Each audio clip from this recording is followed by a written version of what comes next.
Moscow, 1937. A courtroom inside the Military Collegium of the Supreme Court of the Soviet Union. The room is small, smaller than you would expect for a court that is deciding matters of life and death. The walls are institutional, the lighting flat and merciless. At the front of the room, behind a long table covered with green felt, sits a tribunal of 3 judges in military uniform. The man in the center chair is heavyset, with a broad Slavic face, close-cropped hair, and the expression of someone who has long since stopped being troubled by the work he does. His name is Vasily Vasilyevich Ulrikh. He is the chairman of the Military Collegium of the Supreme Court of the Soviet Union. He is the highest judicial authority for cases involving military and state security matters. A defendant is brought in. He is a man who, until recently, held a senior position in the Soviet military, or the party apparatus, or the industrial administration, or one of a dozen other institutions that the Great Terror is consuming at this particular moment. He has been in NKVD custody for weeks or months. He has been interrogated. He has confessed under conditions that have left visible marks on his body and invisible marks on his mind. He has signed documents admitting to crimes that he did not commit, naming conspirators who were not conspirators, describing plots that existed only in the imagination of his interrogators and in the political requirements of the regime that arrested him. Now he stands before Ulrich's tribunal. The proceeding that follows lasts, in many cases, between 5 and 15 minutes. There is no defense counsel. There are no witnesses called on the defendant's behalf. The evidence is the confession, extracted under torture, and whatever supporting documentation the NKVD has assembled around it. The defendant may or may not be asked to speak. The outcome has been determined before the proceeding begins, communicated to Ulrich in documents that arrived from Stalin's desk, bearing the names of those to be condemned and the sentences to be applied. Ulrich reads the sentence. The defendant is taken out. Within hours, in a basement, the sentence is carried out, and Ulrich moves to the next case. In the years of the Great Terror, Ulrich's tribunal processed thousands of cases this way. The numbers that historians have established from archival research are almost impossible to comprehend in human terms. The Military Collegium, under Ulrich's chairmanship, sentenced approximately 35,000 people to death during the peak terror years, with some estimates reaching higher when all categories of cases are included. The sentences were processed in batches, lists of names approved in advance, the individual proceedings a formality so brief that they barely qualified as proceedings at all.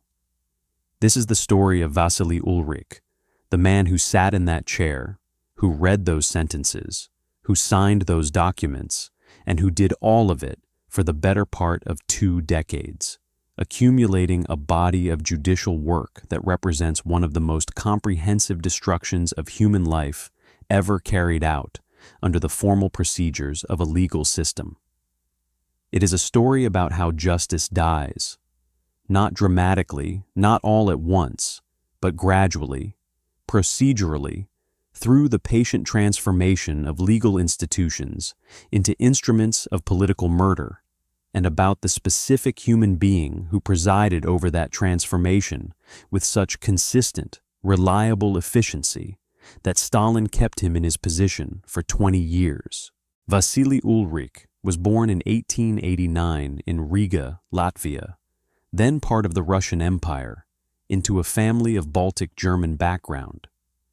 This ethnic heritage, German names, and German cultural connections in a Russian political system would have been a source of suspicion for almost anyone else in the Stalin era, when Baltic and German connections were routinely treated as markers of potential espionage or foreign loyalty. For Ulrich, it appears to have been irrelevant, absorbed into a career of such complete institutional loyalty that his ethnic background never became a political liability. He joined the Bolshevik Party before the revolution and participated in the revolutionary movement with sufficient commitment to establish his credentials in the new political order. He had no legal training in the traditional sense, no background in jurisprudence, no education in the principles of law that governed judicial systems in other countries. This absence of formal legal training was not unusual for Soviet judicial officials of his generation. The Soviet legal system was being built from scratch by people whose qualifications were primarily political rather than legal. He entered the military justice system in the early years of the Soviet state, working in tribunals that handled military cases during and after the Civil War. Military tribunals in this period were instruments of political and military control as much as legal institutions, processing desertion cases, counter-revolutionary activities, and offenses against military discipline in conditions where the distinction between judicial process and administrative punishment was always blurry. His rise through the military justice hierarchy brought him eventually to the Military Collegium of the Supreme Court, where he became chairman in 1926. This appointment placed him at the apex of the Soviet military judicial system, responsible for the most significant military and state security cases, with jurisdiction over matters involving senior officials, military officers, and anyone whose case the regime wanted handled through the military rather than civilian courts. The Military Collegium, under Ulrich's early chairmanship, processed cases in conditions that, while far from the standards of independent judicial systems elsewhere, still maintained some formal structure and some pretense of evidentiary procedure. Cases were built, evidence was assembled, proceedings were conducted that took more than a few minutes. The system was corrupt in the sense that political considerations shaped outcomes, and defendants had no meaningful ability to challenge the charges against them, but it was not yet the pure processing machine it would become. The transformation came with the Great Terror. Between 1936 and 1938, the Stalin regime embarked on a campaign of political destruction that consumed the Soviet Union at a scale that had no precedent even in the preceding 15 years of revolutionary violence. The numbers established by historical research are staggering. Approximately 750,000 people executed, 1.3 million arrested, hundreds of thousands more dying in labor camps from the conditions of their imprisonment. The Great Terror wasn't a single operation, but a series of overlapping campaigns targeting different groups: the old Bolsheviks, the military officer corps, national minorities, former members of opposition parties, kulaks, criminals, anyone who could be placed in a category that the NKVD's operational orders designated for destruction. Processing this volume of cases required a judicial apparatus that could operate at industrial speed. The NKVD had its own extrajudicial mechanisms, troikas, three-person administrative panels that could sentence and execute people without any judicial proceeding at all. But for higher-profile cases, for senior officials and military officers whose destruction required at least the appearance of judicial process, the Military Collegium was the institution. Ulrich's tribunal became the venue for the most significant cases of the Great Terror, including the show trials that attracted international attention. The three great Moscow show trials of 1936, 1937, and 1938 were presided over by Ulrich. These were the proceedings in which the old Bolsheviks, the men who had made the revolution alongside Lenin, confessed to fantastic conspiracies of sabotage, assassination, and foreign espionage. Their confessions scripted by the NKVD, their performances the product of months of interrogation, psychological manipulation, and in many cases, physical torture. The first show trial, the Trial of the 16 in August 1936, featured Grigory Zinoviev and Lev Kamenev alongside 14 other defendants, all accused of organizing a terrorist center that had orchestrated the assassination of Kirov and was planning to kill Stalin and other Soviet leaders. Ulrich presided. The proceedings lasted several days, long enough to allow the confessions to be presented and the prosecution to build its theatrical case. All 16 defendants were found guilty. All 16 were sentenced to death. All 16 were shot within 24 hours of the verdict.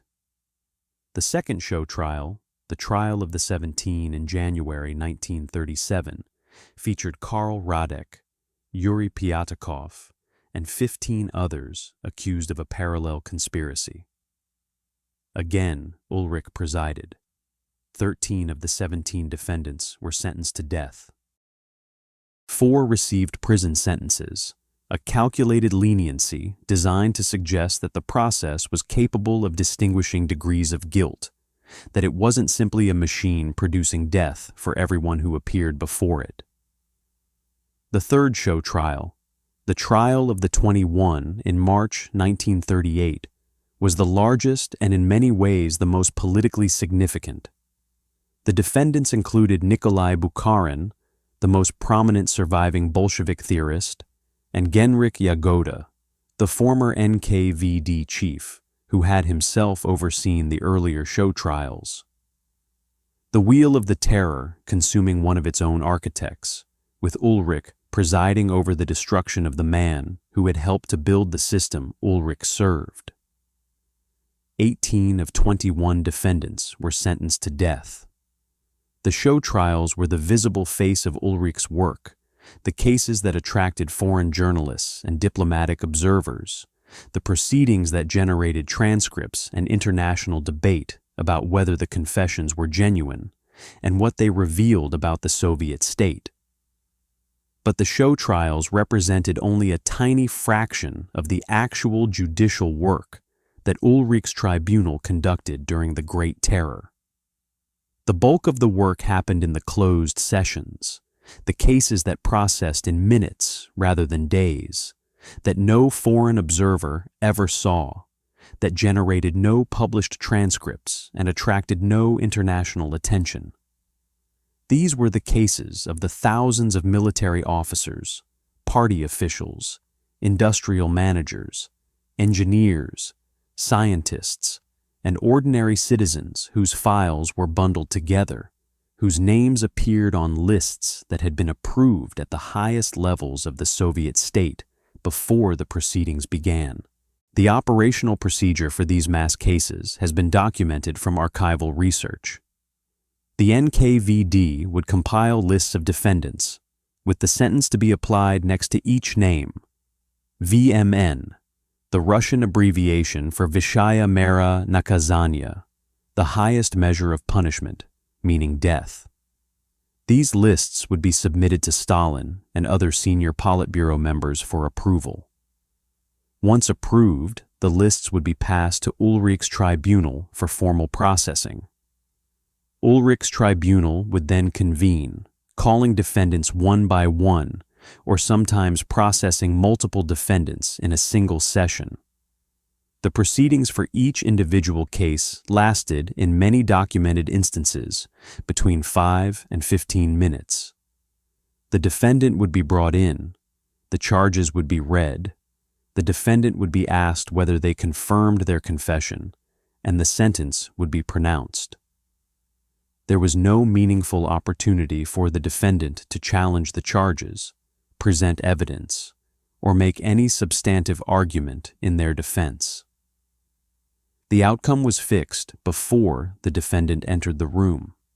The signed documentation that resulted from these proceedings, The physical papers bearing Ulrich's signature and the signatures of his fellow tribunal members represents one of the most extensive records of judicially sanctioned mass murder in history.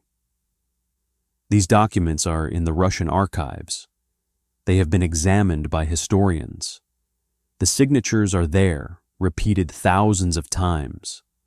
Ulrich's name at the bottom of death sentences for people who had no meaningful judicial process and no real chance of survival. The question of what Ulrich thought about this work, what his inner experience was as he sat in that chair and processed case after case after case of people who were going to be shot regardless of anything he did, is one that the historical record can only partially illuminate. He left no memoir, no personal diary, no private correspondence that has survived and been made public that addresses this question directly. What the historical record shows is performance. Ulrich performed his role with consistent efficiency across 2 decades. He showed no signs of the kind of psychological breakdown that afflicted some people involved in the terror. No documented refusals or hesitations. No recorded objections to the cases brought before him or the sentences required.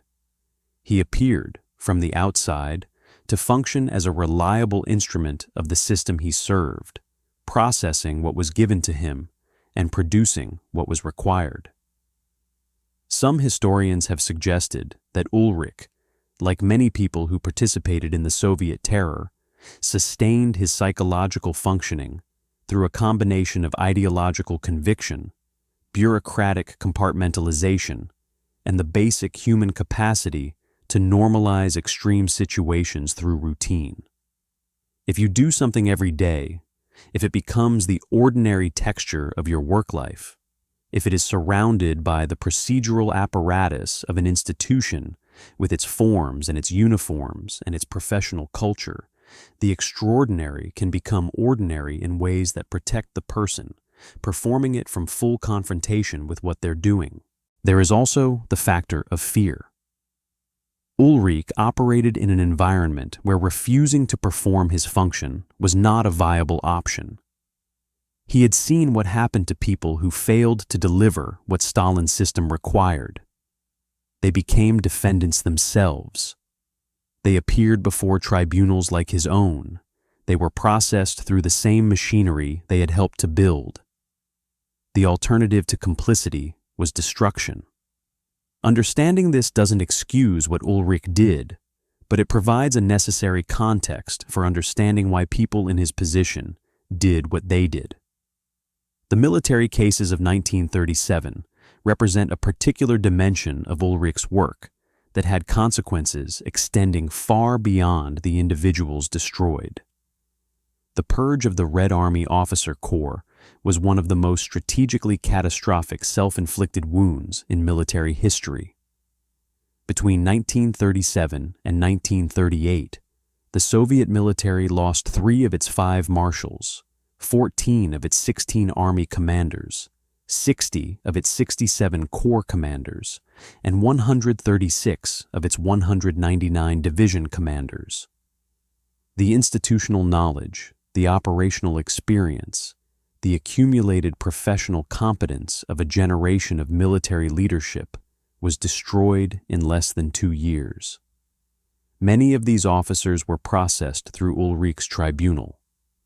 Their cases were heard in the same brief proceedings, their sentences pronounced in the same minutes, their executions carried out in the same basements. The military men who stood before Ulrich included people who had commanded armies in the Civil War, who had developed Soviet military doctrine, who had expertise in combined arms operations, logistics, intelligence, and the full range of modern military capabilities. All of it ended in a basement after a proceeding that lasted less time than a routine traffic court hearing. The consequences became devastatingly apparent when Germany invaded the Soviet Union in June 1941. The catastrophic defeats of the first months of Barbarossa, the encirclements that consumed entire Soviet armies, the disorganization and collapse that characterized Soviet military performance in 1941, all of it reflected in part the destruction of the officer corps that Ulrich's tribunal had processed. The men who might have provided effective resistance, who might have organized coherent defenses, who might have recognized the German operational patterns and responded effectively, were dead. Shot in basements after 5-minute proceedings, their expertise destroyed along with their bodies. The case of Marshal Mikhail Tukhachevsky is among the most significant that Ulrich handled. Tukhachevsky was the most intellectually distinguished military officer in the Soviet Union, a man who had studied and written extensively about modern warfare, who had developed theories of deep operations that anticipated the nature of the conflict that would eventually come. He was also one of the most senior officers in the Red Army, a figure of international reputation. His case was handled with somewhat more ceremony than the bulk of the military purge cases. A tribunal that included other senior military figures as judges, proceedings that lasted longer than the standard few minutes. But the outcome was the same. Tukhachevsky was found guilty of being a German spy and conspiring against the Soviet military leadership. He was shot on June 12, 1937. The charges were completely fabricated, as Soviet authorities officially acknowledged after Stalin's death. The man who might have been the Soviet Union's most capable military leader in the war that was coming was killed 3 years before that war began, processed through Ulrich's tribunal, his death signed off on by the same judicial apparatus that killed thousands of others. After the peak terror years, Ulrich continued in his position. The pace of execution slowed somewhat after 1938, as Yezhov was replaced by Beria and the most extreme phase of the mass operations wound down. But the Military Collegium continued to process cases throughout the war and the post-war period. Cases involving military officers accused of cowardice or treason during the war. Cases involving people in the occupied territories accused of collaboration. Cases involving members of the political and military elite accused of various forms of disloyalty, all continued to flow through Ulrich's tribunal. He remained chairman of the Military Collegium until 1948, when he was replaced and moved to a less prominent judicial position. The reasons for his eventual removal from the chairmanship are not fully documented in available historical sources. He was not arrested, not purged, not subjected to the same treatment he had meted out to so many others. He was simply reassigned, as Soviet officials sometimes were, moved from one position to another in the bureaucratic landscape of the Soviet state. He died in 1951, 2 years before Stalin, of natural causes. He did not live to see the secret speech of 1956, in which Khrushchev denounced the crimes of the Stalin era, did not live to see the partial rehabilitation of many of the people his tribunal had condemned, did not live to hear his own role described in the historical reckoning that followed de-Stalinization. His death by natural causes is one of the facts about him that sits most uncomfortably in the historical record. In a system that consumed so many of its servants, that turned its machinery against the people who had built and operated it, Ulrich died in his bed. He was not arrested. He was not tried. He was not subjected to the accelerated proceedings and immediate execution that he had provided for thousands of others. He lived a full life, reached old age, and died of the kinds of ailments that old men die of. This fact forces a confrontation with the limits of what historical justice can provide. The people Ulrich sentenced were innocent of the charges against them. They were killed through a process so corrupted that it barely qualifies as legal procedure. Their deaths were crimes in every meaningful moral and legal sense. And the man who presided over those deaths, who signed the documents, who pronounced the sentences, died without ever facing any reckoning for what he had done. The Soviet system, as it evolved after Stalin's death, found ways to acknowledge the crimes of the terror period without fully accounting for the specific individuals who had carried those crimes out.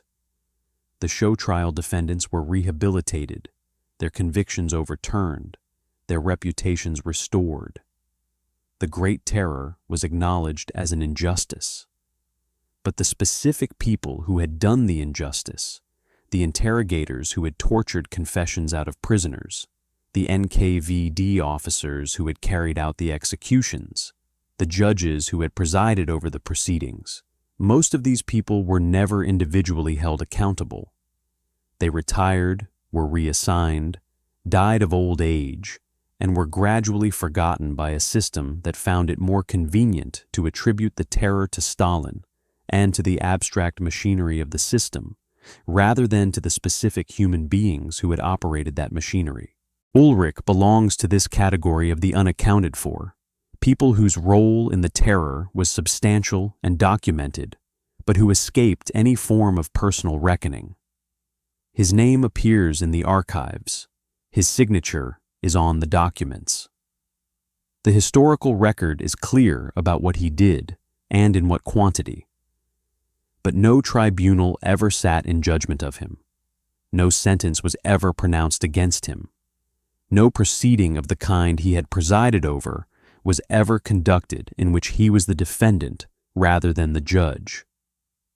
There is perhaps something to be learned from examining the specific mechanism of what Ulrich operated, from understanding how a legal system becomes an instrument of mass murder through gradual corruption rather than sudden transformation.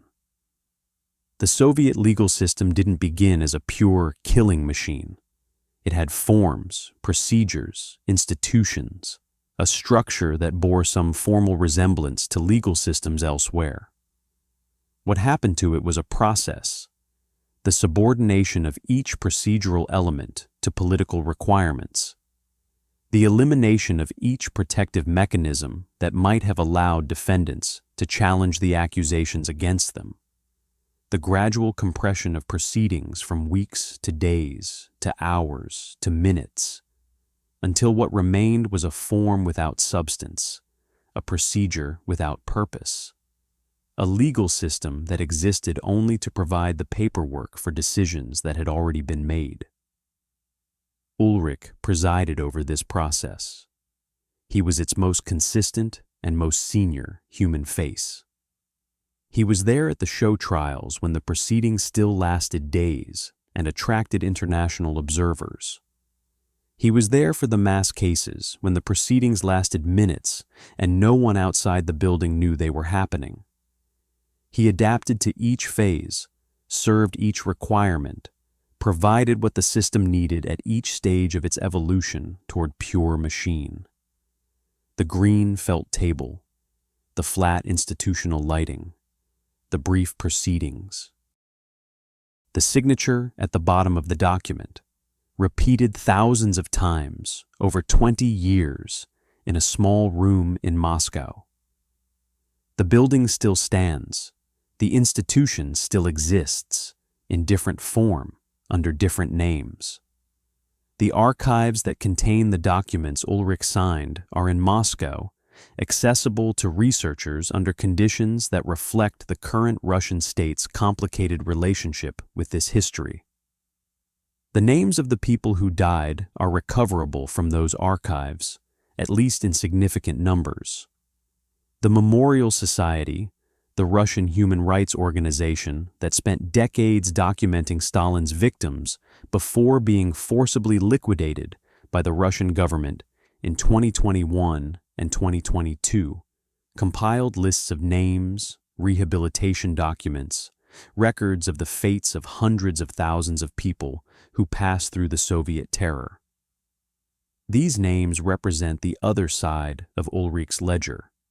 Not the judge, but the judged. Not the signature, but the people whose lives that signature ended. Vasily Ulrich's story is not ultimately a mystery. It is not a story with hidden depths or ambiguous motivations that require careful excavation. It is, in a way, more disturbing than a mystery because it is a story of clarity. A man was given a role. He performed it. He performed it consistently, efficiently, and without documented hesitation for 20 years across tens of thousands of cases until the political circumstances that had given him that role changed sufficiently that he was no longer needed in it. And then he stopped and lived out his remaining years and died. The question that his story poses is not really about him. It is about the system that created the role, that found someone willing to fill it, that sustained him in it through changing political circumstances and changing levels of operational intensity, that used him and then set him aside. The question is how systems like this come to exist, how they sustain themselves, how they recruit the people they need to function, and how those people sustain themselves psychologically in the performance of functions that, described plainly, are functions of mass murder. The answer, to the extent that history can provide one, is that systems of this kind don't announce themselves as systems of mass murder. They announce themselves as systems of justice, of security, of the protection of the revolutionary state from its enemies. They create roles with titles that carry institutional dignity: chairman, judge, tribunal member. They surround those roles with the procedural apparatus of legal institutions: forms, uniforms, proceedings, signatures. They make the work routine through repetition, make the extraordinary ordinary through the daily texture of institutional life. And they find people like Vasily Ulrikh, who can sit in the chair, read the sentence, sign the document, and move to the next case. That is perhaps the most important thing his story teaches. Not the exceptional nature of what he did, but its terrible ordinariness. He was not a monster in the way that word is typically used, not someone whose psychological makeup was visibly aberrant, not someone who required unusual circumstances to be capable of unusual cruelty. He was a bureaucrat, a judicial administrator, a man who performed his institutional role. And his institutional role was the processing of thousands of human beings through a procedure so brief and so predetermined that calling it justice was the most profound corruption of that word imaginable. The chair is still there. The green felt table. The flat lighting. Different men sit there now. Different cases are processed. The specific extreme of the Ulrich era is not replicated, but the chair is still there.